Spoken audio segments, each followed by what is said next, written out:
Remue ménage. Remue ménage.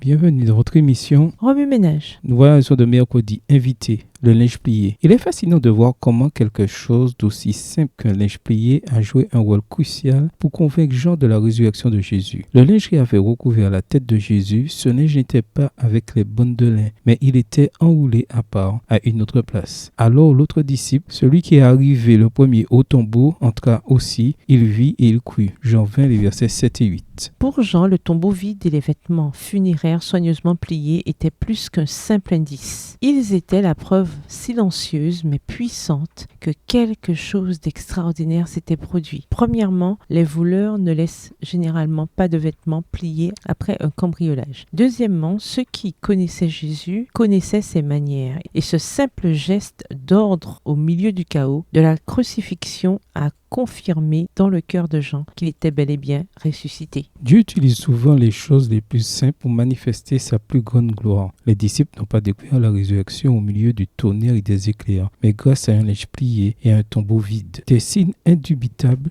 de victoire. Les vêtements pliés montraient que si le corps de Jésus avait changé, son caractère était resté le même. Il était toujours le même Jésus. Ce même Jésus compatissant intercéderait en leur faveur dans le ciel. Troisièmement, le changement de vêtements sacrés symbolisait que l'agneau était devenu prêtre. Mais Dieu ne s'est pas arrêté aux vêtements pliés. Il a confirmé la résurrection par divers témoins et signes. Premièrement, une femme pardonnée. Marie-Madeleine, autrefois accablée par son passé, a été la première à rencontrer le Christ ressuscité. Voir Jean 20, les versets 14 à 16. Cela montre que la grâce de Dieu s'étend à tous, quel que soit leur passé. D'autres femmes ont également témoigné de la résurrection. Deuxièmement, le témoignage de deux disciples qui se sont tous deux précipités vers le tombeau ont vu le linge plié et l'absence du corps de Jésus, confirmant ainsi le miracle. Voir Jean 20, les versets 3 à 8. Troisièmement, un tombeau vide. Le tombeau était un témoin silencieux mais puissant. Le corps de Jésus n'avait pas été volé. Il était ressuscité comme il avait promis. Voir Luc 24, verset 6. Quatrièmement, la conviction de l'Esprit. En dernière instance, les disciples ont compris la résurrection grâce au Saint-Esprit. Bien que Jésus leur ait dit qu'il ressusciterait, c'est l'Esprit qui a convaincu leur cœur et qui leur a ouvert les yeux sur la vérité tout entière. La résurrection du Christ n'était pas seulement un événement mystique. Elle était réelle, tangible et confirmée par des détails ordinaires tels que le linge plié, le témoignage de ses disciples. La résurrection est le fondement de notre foi, l'assurance ultime que parce que Jésus vit, nous vivrons aussi. Romains 6, verset 5 nous le rappelle. En effet, si nous avons été unis à lui par une mort semblable à la sienne, nous serons également unis à lui par une résurrection semblable à la sienne. Sa résurrection signifie que nous ressusciterons nous aussi un jour. Remue ménage, question à méditer, que nous apprend sur Jésus l'histoire du linge plié. Quand avez-vous vu Dieu utiliser les choses les plus simples pour montrer sa gloire et sa puissance? Au revoir. Et à demain si Dieu veut.